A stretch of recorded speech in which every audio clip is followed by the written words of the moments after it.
It was the crime that shattered America. On a cold December morning in 1996, 6-year-old beauty queen JonBenét Ramsey was found murdered in the basement of her family's upscale home. The nation was horrified.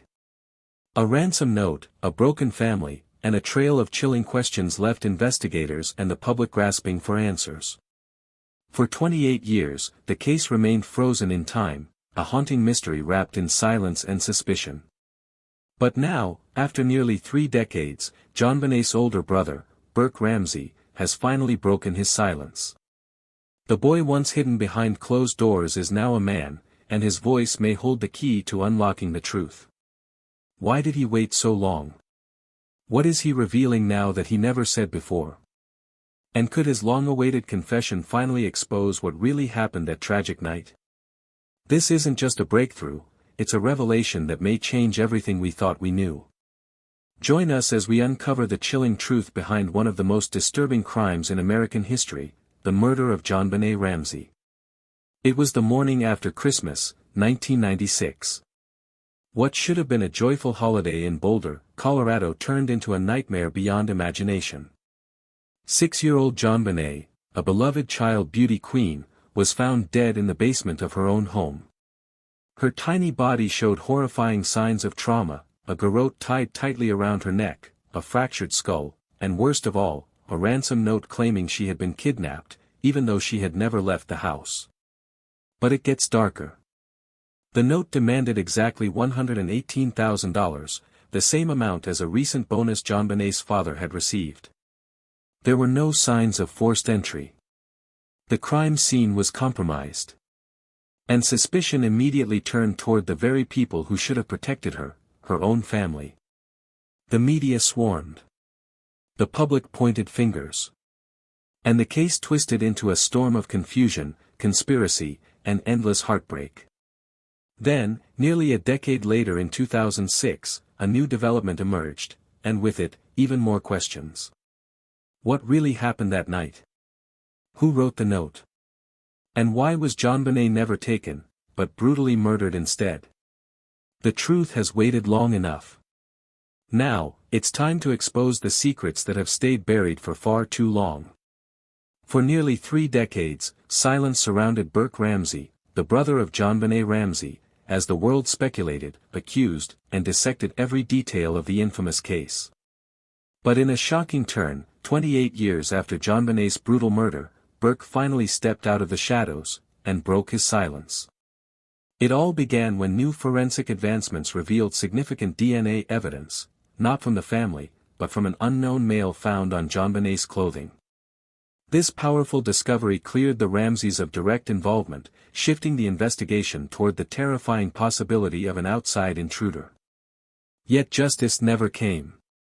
For years, Burke refused interviews, avoided cameras, and never commented publicly, even when major platforms like Netflix reignited the mystery with new documentaries.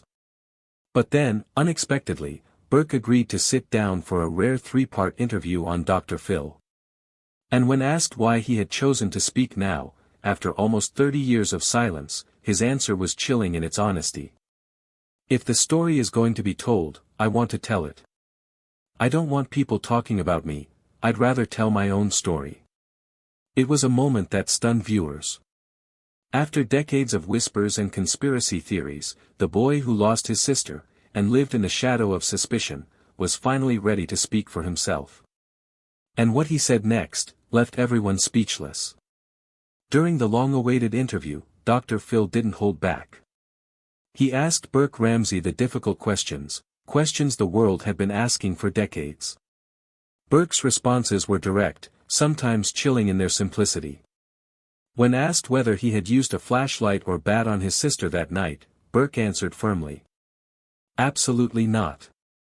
He claimed he stayed in bed the entire time and thought JonBenét was just playing hide and seek, not missing. Not in danger. Not gone forever. He described how, as a frightened 9-year-old, he was interrogated by police who misunderstood his behavior. His anxious smile, a natural nervous reaction, was twisted by investigators and media alike into signs of guilt. But in truth, he was just a terrified child trying to make sense of a nightmare. Dr. Phil went even deeper, playing the original 911 tapes, revisiting timelines, and confronting Burke with the moment he was told his sister wasn't hiding. She was dead. Gone. In heaven. Burke's voice cracked as he recalled how his father sat him down and gently told him the truth. That single memory, simple yet devastating, was enough to break him. And for the first time in decades, the world saw a different Burke Ramsey, not a suspect, but a shattered brother. Some never-before-seen interrogation videos were shown on Dr. Phil. They showed how Burke reacted as a scared child, and now he has the courage to face the rumors and theories he has been facing for years. The release of this interview increased the debate around three options: did the intruder do it? Burke said that he has seen a lot of online theories and rumors that say he is guilty, but he did the interview to set the record straight. But why were the police so sure that the Ramsey family would hurt their own daughter so badly when 6-year-old JonBenét Ramsey was injured? She was found killed in the basement of her family's Colorado home. The most popular theory at the time was that the Ramseys did it. The crime scene was a mess, with family members, friends, and police moving around the house freely, tainting important evidence hours after the call. John found the body, but they were both accused of different things right before she went missing. Patty JonBenét's mother found a 2.5-page ransom note that demanded $118,000. This amount was close to John's dad's Christmas bonus. Paper from inside the house also, there were no signs of forced entry, and the ransom note seemed to come from inside the house. This made detectives suspicious of the family, and they found more troubling signs. The garrote used to choke the child looked like it was made from a paintbrush handle that was found in the house. Patsy's handwriting test results on the ransom note were vague, which raised eyebrows. Also, the lack of snow-covered footprints or forced entry led police to believe that the person who did it was known to them. JonBenét's body was found by her father, John Ramsey, who then brought her upstairs, disturbing the scene and probably destroying important forensic clues. This was something that many experts later. You should know that 9-year-old Burke Ramsey was one of the thieves. True crime fans have long thought that JonBenét's brother was involved, even though he kept a low profile as a child. After the murder, the Ramsey family moved back to Atlanta, where Burke, who was still a child at the time, stayed out of the public eye while his parents did many interviews to defend themselves and call for more investigations. In 2008, the Boulder District Attorney officially opened an investigation into the murder. Burke and the late Patty were cleared along with the rest of the Ramsey family after DNA evidence from JonBenét's clothes identified an unknown man who was not a family member. According to the court papers, Mary Lacey apologized for making people suspicious. Burke was questioned by police at least 3 times and appeared in front of a grand jury in 1999. Officials said he wasn't a suspect, and his DNA and handwriting were tested and found to be different from evidence found at the crime scene. In 2016, the CBS documentary series The Case of JonBenét Ramsey brought up the Burke did it theory, which said that a childhood accident turned fatal and that a ransom note was written to hide the body. In response, Burke sued for $750 million for defamation, but he later settled quietly. In 2019, just before this docuseries aired, Burke made his only public appearance on Dr. Phil, where he strongly denied having anything to do with his sister's death. He thinks that an intruder, maybe someone from her pageant world, killed her, but he couldn't deny that. He thinks that the police slowed down the investigation because they didn't handle it well. What were the problems with the investigation? When 6-year-old JonBenét was found brutally murdered, the Boulder Police Department handled the scene with unusual laxity, even though there was a ransom note indicating a serious crime. The house wasn't locked up, and family, friends, and police officers who weren't needed were allowed to go in and out, which tainted important evidence like fingerprints, footprints, and possible DNA before it could be analyzed. The police didn't search the whole house properly, ignoring places like the basement wine cellar where JonBenét's body was found. The only detective on the scene even told John Ramsey to start searching the house for her, which made it unclear who was responsible for what. John ended up finding his daughter's body himself, and as a distraught father, he carried her up in tears and fear, which completely messed up the crime scene as he removed the duct tape and moved the body. Later, Beckner said that the first reaction was terrible. He said that the scene wasn't controlled, the family wasn't separated, and their statements weren't taken until 5 months later. It was a perfect storm. Holiday staffing shortages, confusion over new rules, and social pressures all led to inaction and bad handling.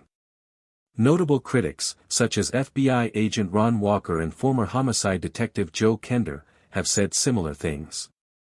Walker called the bad handling catastrophic, saying that departmental philosophy and leadership made it impossible to gather the right proof. Kerner bluntly called the situation destroyed, saying the case was already beyond repair. Even the paperwork showed that someone wasn't doing their job right. Lieutenant Linda Ant's official report said that JonBenét's body was moved around a lot before preservation measures were taken, sometimes at her father's request. This made it impossible to do a controlled forensic examination, and to make things worse, it got a lot of attention from the media. When information was leaked to the media, a lot of false information got around, like the false stories that Patsy wouldn't say where Jay was or give her DNA. This made the media spread bad news about the family, which led to a lot of attention from the media. The media quickly changed from reporting on the murder of JonBenét Ramsey to a never-ending trial on TV, with the Ramsey family becoming the main, and often unfair, focus.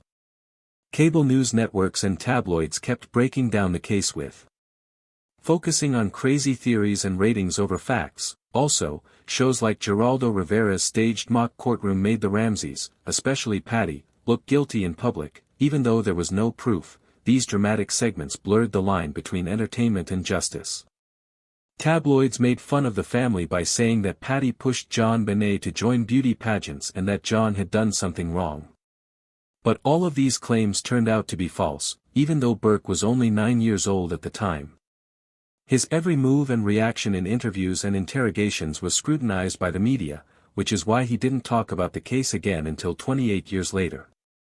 Mistakes were also made to make the story more interesting. Details like the ransom note matching Jay's bonus and having no forced entry were emphasized and used as proof against everyone, even though the evidence wasn't clear. This made the media's ethics even worse. Veteran reporters like Michael Tracy called the coverage a public lynching and the media attacked the sensationalist tactics that were used to hurt innocent people, and the attention and rumors finally died down when the DNA evidence came out. But if that's true, who is the killer? In December 2003, forensic scientists took a mixed male DNA profile from JonBenét's underwear, which ruled out all Ramseys for sure. That profile was put into Cody's, but it didn't match anyone in the database.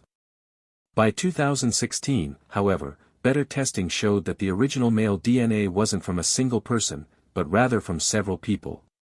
Profilings of people, including underwear and jewelry, were found in a number of places, pointing the finger at a stranger rather than the family. This took the focus off of the family, but it also meant that the police still couldn't figure out who the killer was. John Ramsey said that important items like the gar used to strangle his daughter were sent for testing in early 1997 but came back untested. He is still confused as to why these items have not been DNA tested despite the progress made. Since 2018, the Boulder Police Department has not allowed DNA testing on the available samples to find the killer. JonBenét's family has been urging the police to test the DNA again, especially since technology has come a long way since then. Even JonBenét's other brother, John Andrew Ramsey, thinks that they could have found the killer much sooner. In a recent interview, John Andrew Ramsey said that he thinks this case can be solved and that the community should stand up for what's right. He said against his family, "What happened to JonBenét, what happened to my family, what happened to the community at large is wrong. This 6-year-old little girl was killed on their watch, and there's a story going around that this murder hasn't been solved yet, but that's not true. If we use the evidence and stick to the facts, we will find this killer." He remembered the day he learned that JonBenét Ramsey had died. He was leaving Atlanta, where he was spending the holidays with his mother and sister, to go see his father's family when he got a note telling him he needed to call home. The shocking call was something he never expected, unlike Burke, who rarely Ever been seen in public? John once told 2020 more about his sister and how she affected the family. JonBenét was the kid that kept the conversation going at the dinner table. She would ask everyone how their day was and what they did. She was just a fun and active kid. He also talked about the problems their family was having. Patty had stage 4 cancer and they had lost their first child, Beth, in a terrible car accident. They were already going through a lot of emotions and never thought that something like that would happen again. But one thing he did not expect was that everyone would turn against them and accuse them of killing their youngest daughter. The media spread the rumors, which made things worse for their family. It wasn't until new DNA evidence came out that John was found guilty. And Patty Ramsey, who spent 10 years fighting accusations against them, were finally set free. He said, "We lost our sister and our daughter, a family member. We were victims, and the people we thought would protect and help us were pointing the finger at us. We were just regular people. Then all of a sudden, our world was turned upside down." Despite all the problems they faced, the Ramsey family is still fighting for justice nearly 30 years after JonBenét was killed. The case is still open, and her father John Ramsey is still working hard to get justice in January 2025. He met with Boulder's new police chief Stephen Redern, expressing renewed optimism after years of feeling stonewalled. Chief Redfern's openness and leadership inspired him and reignited Wish unreleased interview tapes from 1998 which featured John and Patty Ramsey were made public. This showed that prosecutors were trying to find inconsistencies of their money owed as opposed to looking for other clues or suspects. It looks like the slim focus at the dad and mom induced the investigators to overlook many different portions of evidence. John Ramsey asserts that critical pieces of evidence along with the homemade Garrett ransom notice and blanket have by no means gone through cutting-edge DNA testing. He argues that Boulder PD has resisted the use of superior genetic genealogy strategies that helped crack instances like the Golden Nation killer, and he has bolstered his requests through meetings with police, the DA, and even lawmakers. In November 2022, Boulder PD partnered with the Colorado Bloodless Case Evaluate Group, considering the fact that then they have digitized thousands of guidelines and interviews, inventorying 25,500 proof objects and growing a searchable database. Chief Redfern pledged persevered commitment, stating publicly that each one feasible leads including DNA checking out are being pursued. In spite of these efforts, John stays frustrated. He has petitioned Colorado's governor to interfere and launch evidence to impartial labs, satisfied that sparkling DNA evaluation may want to perceive JonBenét's killer. The latest Netflix docu-collection similarly spotlighted these untested gadgets and renewed public interest. Although the own family has been operating on finding the killer, the Ramsey brothers are nonetheless operating on constructing a satisfying life now. 37 Burke lives a quiet lifestyle in Michigan as a software engineer after graduating from Purdue University with a degree in PC generation. He has continually been warding off media publicity before and after the interview with Dr. Phil. He also refused to participate in Netflix's 2024 docu-series, citing the past unfair media treatment and online speculation. As for the Ramseys' older half-brother John, Andrew, now in his 50s, seemed inside the new Netflix docu collection, protecting his father John and stepmother Patty and also criticizing the Boulder police. He has been a vocal proponent for his sister's case. In 2008, while the innocence of John and Patty Ramsey became verified with the DNA consequences, absolutely everyone thought it would be a comfort for the circle of relatives. However, the killer become nonetheless now not found, and Patty lamentably passed away in July 2011, 15 years after JonBenét's death and 5 years after Patty's passing.